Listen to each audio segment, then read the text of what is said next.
Un moyen simple de comprendre l'évolution du climat est d'imaginer le naufrage du Titanic, sans s'écraser contre l'iceberg. Et peut-être en pensant au personnage bien aimé de Jack, joué par Leonardo DiCaprio, survivant dans les eaux chaudes de la mer. Au contraire, l'accident du Titanic et le crash avec un iceberg ont été un véritable événement et l'eau était extrêmement froide. Cette contradiction décrit bien ce qui se passe avec le climat en ce moment. La température globale sur la Terre se réchauffe beaucoup plus rapidement qu'à tout autre moment de l'histoire moderne. Cela signifie que les icebergs fondent et que leurs zones au pôle ont diminué de moins 10%. Un tel changement provoque des réactions dans le schéma des événements naturels tels que les ouragans, les pluies, les cyclones et les tsunamis. De plus, les icebergs sont la principale source d'eau potable dans le monde. Alors, pourquoi et comment cela se passe-t-il? Que font les humains pour créer cela? C'est ce que nous allons vous expliquer ici dans cette vidéo. Et surtout, vous apprendrez certaines des choses que nous pouvons faire face à ce sujet. Les gaz à effet de serre sont une partie essentielle du processus pour maintenir la planète à une température qui permet aux humains et aux animaux de survivre. Certains d'entre eux comprennent le dioxyde de carbone, CO2, et le méthane. Ils retiennent la chaleur et évitent les chutes climatiques en dessous de moins 15 degrés. Initialement, la planète produit ces gaz naturellement et travaille avec l'atmosphère pour les maintenir suffisamment proches pour réchauffer la température. Depuis des millions d'années, c'est un équilibre parfait qui permet aux êtres vivants de rester sur la planète. Pour mieux comprendre le processus, voyons comment 3 éléments clés interagissent pour créer les gaz. Premièrement, l'atmosphère. C'est d'abord l'atmosphère qui est une masse de gaz qui entoure la planète comme un bouclier. Sa fonction est de le protéger de différentes manières. Tout d'abord, en filtrant les rayonnements et autres objets de l'espace, y compris les rayons solaires. Aussi, en retenant les gaz à effet de serre produits sur la Terre. Deuxièmement, le Soleil. Le Soleil émet 3 types de rayons. Le premier groupe est pour les rayons visibles qui produisent de la lumière et sont d'environ 40%. Le deuxième groupe concerne les rayons ultraviolets, UV, et représente environ 10%. Le dernier groupe est pour les rayons infrarouges, qui représentent 50%. Ces rayons infrarouges ont des propriétés thermiques. Troisièmement, la surface de la planète. Lorsque les rayons infrarouges traversent l'atmosphère, ils pénètrent la surface.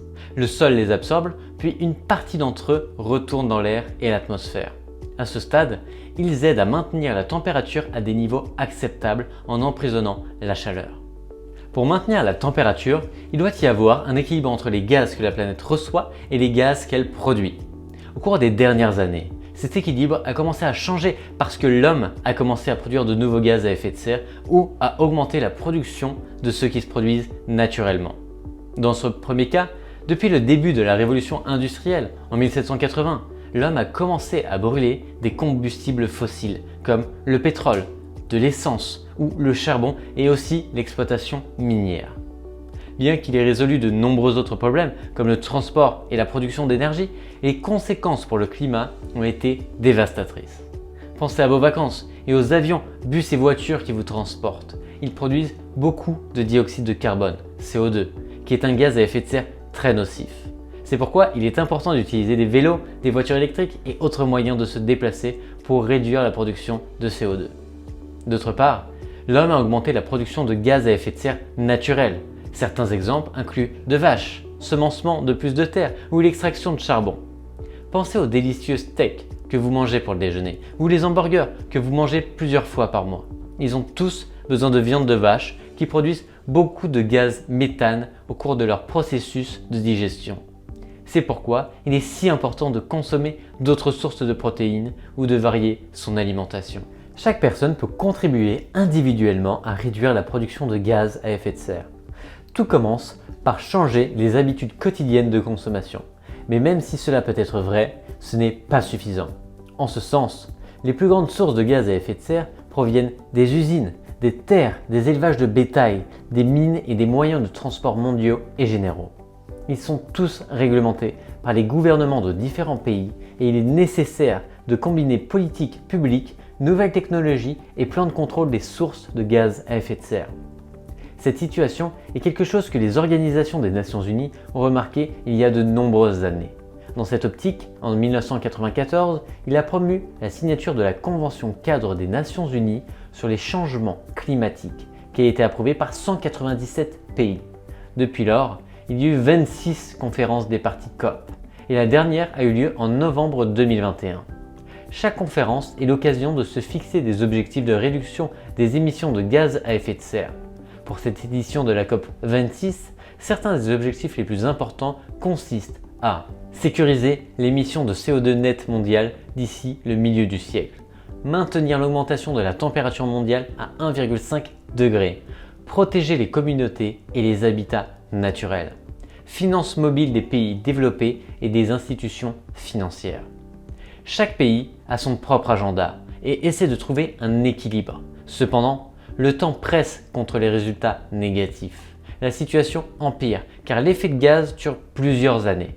Par exemple, l'oxyde nitreux reste dans l'air pendant environ 114 ans. Le dioxyde de carbone peut durer de 20 à 200 ans selon sa composition et son utilisation. Les gaz chimiques et fluorés peuvent ne durer que quelques mois, quelques années ou des milliers d'années.